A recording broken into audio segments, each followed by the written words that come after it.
आज मैं एक बार फिर से महागामा सब डिवीज़न ऑफिस के बाहर मौजूद हूँ। ये जो धरना प्रदर्शन आप लोग देख रहे हैं मेरे चैनल के माध्यम से, ये लगातार अभी भी बना हुआ है। ये साफ दिख रहा है कि अभी इन लोगों का मांग को पूरा नहीं किया गया है। इससे पहले आपका नाम जानना चाहेंगे और इस पार्टी में आपकी क्या भागीदारी है?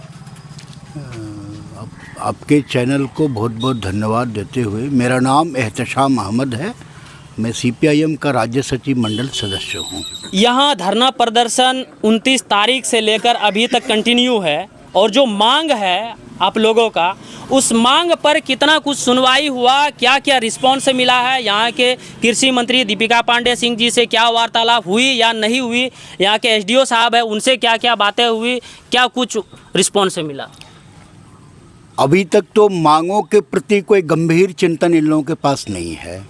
जहाँ तक सवाल कि यहाँ जो भी नई कृषि मंत्री बनी है दीपिका पांडे जी, इनको तो इस बात की चिंता ही नहीं है कि ये जो यहाँ पर रैयत बैठे हैं, जिनकी अपनी मांगें हैं, चाहे पेंशन का सवाल हो, सिंचाई का सवाल हो, और जो झारखंड सरकार ने एक्ट बनाया है कि स्थानीय लोगों को हम 75% जो है नियुक्त करेंगे, चाहे वो सरकारी कंपनियां हो चाहे वो निजी कंपनियां हो, तो उसकी तो एक धज्जियां उड़ रही है। लेकिन जो 29 तारीख से ये लोग जो धरना पे बैठे हैं, इसमें जो एक सवाल है ECL के साथ जुड़ा हुआ, जहां लोगों की ज़मीन के इसको मुआवजा सही नहीं मिला, उसको जो है पुनर्वास की व्यवस्था नहीं हुई, और जिन लोगों की ज़मीनें पहले ली गई उनका कोई जो है जाति निवासी आय नहीं बनता है, क्योंकि ज़मीन का उसके पास कोई कागजात नहीं है। और ये सवाल आज नहीं, आज से कई महीने पहले से लगातार उठाया जा रहा है। मैं भी इस इलाके में आके कई बार अपनी बातों को रखा हूँ। जब तलझारी के अंदर में पुलिस के द्वारा रिप्रेशन किया गया था, उस वक्त भी मैंने अपनी बातें रखी थी। तो ये सवाल आज का नहीं है। लेकिन जो अनुमंडल पदाधिकारी ने एक पहल किया, यही पहल किया कि उन्होंने चिट्ठी लिखा ECL को कि आप इनसे वार्ता करें, लेकिन वार्ता अभी तक कंप्लीट हुई नहीं है। वो मार्च महीने में हुआ, फिर चुनाव आ गया, मॉडल कोड ऑफ कंडक्ट लागू हो गया। आज की तारीख में जो अन्य जो मांगे इसमें हैं, वो मांगे कोई बहुत बड़ी मांगे नहीं है। ये तो जो कंपनी जो PWD रोड है, जो एक मांग है आपका नहर जो सुंदर जलाशय का है इटवा के पास, वहाँ पे उन्होंने सड़क चौड़ीकरण जो किया PWD ने, उससे कम से कम जो 10 गांव को जो पानी नहर का मिलता था वो बंद हो गया। अरे तो वो डांड को जो बंद किया जिस भी विभाग ने, उस विभाग पे अनुमंडल पदाधिकारी को ये कहना चाहिए कि तुम 10 दिन में डांड की खुदाई करो, और नहीं तो हम तुम पर FIR करेंगे। ये तो आज तक नहीं हुआ, और ये आज का मामला नहीं है। सड़क जब चौड़ीकरण हुआ उस वक्त हुआ, उस वक्त ये MLA बनी, ये SDO हुआ, अनुमंडल हुआ यहाँ पे। तो ये लोग तो कुंभकर्ण की निद्रा में सोए कि रैयत को इससे कोई मतलब नहीं। दूसरा सवाल है कि जो पूर्व में जो भी डांड बांध के बारे में कहा जा रहा है, भोड़ाई डैम का, मेहरमा के साइड में, तो ये तो कृषि का सवाल है, कृषि से जुड़ा हुआ सवाल है। ये पूरा काश्तकार का इलाका है, उर्वरक ज़मीन है यहाँ की। न अगर ये आपका जो हरिपुर बांध है, जहाँ एक भी गांव विस्थापित नहीं हो सकता है, 125 मौजा का उससे पटवन होता है, लगभग 150 मौजा का पटवन जो गंगटी के अंदर में उससे हो सकता है। तो ये कृषि मंत्री बनी है, जिस पर तो चर्चा हो नहीं रही है। डिमांड आम रैयत कर रहा है कि हमारा धान जो मरता है, हमको उसमें नहीं हो पाता है, सूखा का सामना करना पड़ता है। यदि ये पानी उसको मिलता रहेगा तो सूखा का सामना नहीं करना। कई बार फोटो खिंचाया दीपिका जी ने इस बात के लिए कि जो गंगा नहर योजना जो है आपका, वो सोन नहर के बारे में जो डोई के पहले पड़ता है, उसको आज तक पूरा नहीं किया गया। ये जो डिमांड है, यह कोई राजनीतिक डिमांड नहीं है, और यह कोई ऐसा नीतिगत डिमांड नहीं है। अरे ये तो आप है, आपका फर्ज है इसको करना, आपके ऊपर आपका ये काम है। अनुमंडल पदाधिकारी, डिप्टी कमिश्नर और यहाँ के जो जनप्रतिनिधि हैं, ये उनका दायित्व है। इसी के लिए आपको जनता वोट देती है, और आप जनता के साथ ये खिलवाड़ कर रहे हैं। तो ECL भी खिलवाड़ कर रहा है, राज्य सरकार के जो नुमाइंदे हैं वो भी खिलवाड़ कर रहे हैं। तो ऐसी स्थिति में जनता आंदोलन पे उतरी है, और 29 तारीख से लगातार धरना चल रहा है। आने वाले दिनों में ये लड़ाई और तेज होगी, और जिला प्रशासन को भी घेरा जाएगा आने वाले 9 सितंबर को। और छोटी छोटी सभाएं होगी, पूरे ज़िले में पदयात्रा होगा।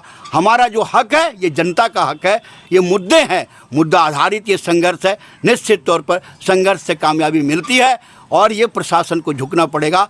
मोदी को 13 महीने किसान आंदोलन के सामने झुकना पड़ा था, इस राज्य सरकार को भी और यहाँ जिला प्रशासन को भी इस किसान आंदोलन के साथ झुकना पड़ेगा, यही मैं कहना चाहता हूँ। अभी मैं सैकड़ों प्रमाण दे सकता हूँ पूरे राज्य भर में, दुमका ज़िले में, गोड्डा ज़िले में ऋण की माफ़ी हुई, उसके बाद जो है बैंक का नोटिस भी आ रहा है कि आपने KCC लोन लिया, उसका सूद समेत 52,000 हो रहा है, किसी का 40,000 हो रहा है। माफ़ी कहाँ है? आपने चिट्ठी कहाँ बैंकों को दिया कि सरकार आपको वो पे कर रही है, जितना भी पैसा किसानों के ऊपर कर जाए वो 2 लाख के अंदर में सब माफ़ होंगे। लोग पैसे भी ले रहे हैं। मैं अपने एक कामरेड की बात कर रहा हूँ जो राज्य कमेटी सदस्य हैं, उनके 52,000 रुपये ब्लॉक कर लिए गए और नया लोन सैंक्शन करके उसको भी ब्लॉक कर दिया। अब इससे बड़ा प्रमाण मैं आपको कहूँ तो दुमका के अंदर में हुआ है। एक हमारे साथी का पैसा पूरा ब्लॉक कर दिया गया क्योंकि आपने लोन लिया, आपने चुकता नहीं किया। तो एक तरफ वो क्या करता है, बैंक उसको फुसला के कहता है कि आपका अकाउंट खुल गया है, आपके अकाउंट में पैसा आ गया है, आप चलिए, और वहाँ ले जाके उससे दस्तखत करा के फिर उसको जो है कहता है कि आपका भी अभी भी बाकी है, सूद बाकी है, मूर इतना मिल गया। तो कहाँ माफ़ी है? कथनी और करनी में फ़र्क है। आप जो घोषणा करते हैं अखबारों में, जनता को लगता है कि बहुत बढ़िया आपने घोषणा किया, हम भी अप्रिशिएट करते हैं, लेकिन लागू कहाँ है इसका जवाब दीजिए। कितने किसानों का ऋण माफ़ हुआ वो सूची दीपिका जी बतावें कि आपके ज़िले में छोड़ दीजिए, आपके विधानसभा क्षेत्रों के ये महागामा, मेहरमा और गंगटी में कितने किसानों की ऋण माफ़ी हुई उसकी सूची आप जारी कीजिए, तब मैं समझूंगा। ऐसे बोलने से कोई हवाबाजी के अलावा और कुछ नहीं है। मैं तो ये कहूँगा कि जिसकी ज़मीनें ली गई 2024 के जनवरी महीने में लाठीचार्ज हुआ, उन आदिवासियों पर, बूढ़े लोगों पर, ज़ईफ़ महिला के ऊपर उनका कम से कम 5 बीघा अरहर बर्बाद कर दिया गया, जबरन उसको खदेड़ दिया गया। उस पर तो एक निंदा या एक पहल करके जांच तक उन्होंने नहीं किया, एक बयान तक नहीं दिया। जहां तक सवाल है कि 75% युवाओं को रोज़गार देने का, तो उस वक्त तो आप विधायिका थी, आप विधानसभा में ये क्वेश्चन उठा सकती थी। आपके विधानसभा में नहीं था, वो बोरियो विधानसभा के अंतर्गत आता है, तो आपको तो ये सवाल उठाने का हक था। आपने उठाया सवाल, आप रिकॉर्ड चेक कीजिए ये झारखंड विधानसभा का कि महागामा विधानसभा की विधायिका हो, चाहे वो बोरियो विधानसभा के विधायक हों या यहाँ के सांसद हों, ECL के अंदर में जिन रैयतों की ज़मीन गई है और जो कोल इंडिया उसको मुआवजा सही नहीं दिया, नौकरी सही नहीं दिया, जो कोल बेयरिंग एक्ट के तहत में जो चिट्ठी है कि जब ज़मीन समतल हो जाए वो किसानों को वापस करनी है, तो क्या पार्लियामेंट के रिकॉर्ड में देखेंगे हम ये विजय हांसदा जी ने इस सवाल को उठाया है? अगर उठाया है तो मैं मान लूँगा, या दीपिका पांडे जी ने विधानसभा में उठाया है, या बोरियो के विधानसभा के सदस्य रोबिन हेम्ब्रम जी ने उठाया है?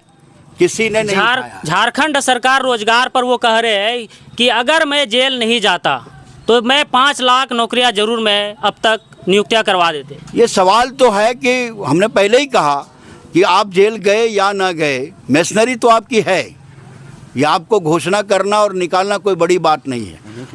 हाँ, उन्हीं की पार्टी की सरकार थी, यहाँ कोई बीजेपी की सरकार नहीं थी कि ये मैं जेल गया, ये हेमंत बाबू का थोड़ी मुख्यमंत्री या उनका सरकार है, गुरुजी का सरकार है। ये तो गठबंधन की सरकार है, उसमें कांग्रेस भी है, RJD भी है, वाम दल के भी कुछ हिस्से हैं उसमें जो माले के लोग हैं, और आप एक बड़ी पार्टी के तौर पर हैं, आपके सारे MLA MP हैं, मिनिस्टर हैं वहाँ पर। वो आपने इस पर क्या योजना बनाई और क्या पहल किया? मुख्यमंत्री आएगा और जाएगा, लेकिन सरकार तो आपकी है, करना तो आपको है। आप आज की तारीख में कह रहे मैं इतना निकालूंगा। मैं एक ही मिसाल दूंगा, ये बहुत बड़ा इलाका है पूरा उर्दू दां का, 3500 पद उर्दू यूनिट खाली है पूरे झारखंड के अंदर में, एक भी उर्दू की वैकेंसी नहीं निकली आज तक 5 सालों के अंदर में।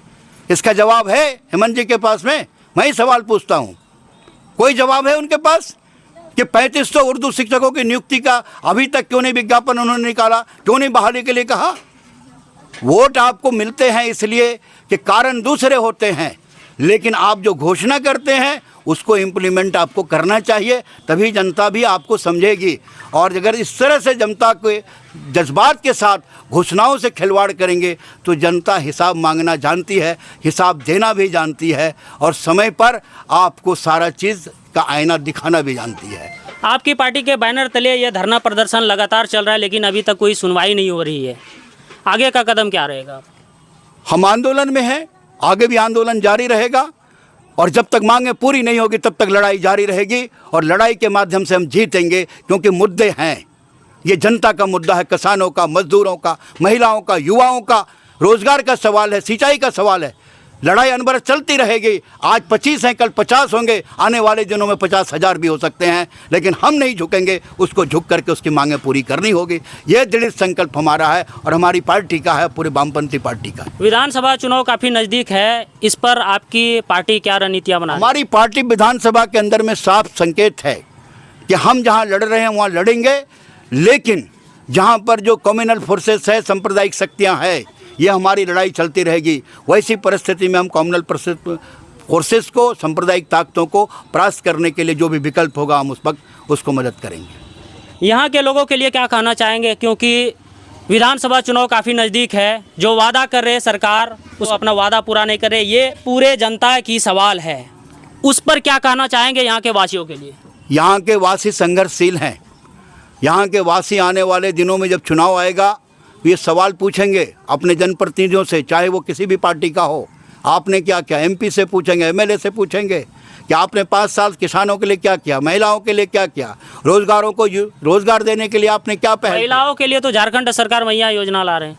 ये अच्छी योजना है, हम स्वागत करते हैं, लेकिन इस योजनाओं को 100% लागू करेंगे तभी सामने में बातें आएगी। कहीं ये दलाल और बिचौलिए और ब्यूरोक्रेट्स का शिकार ना हो जाए।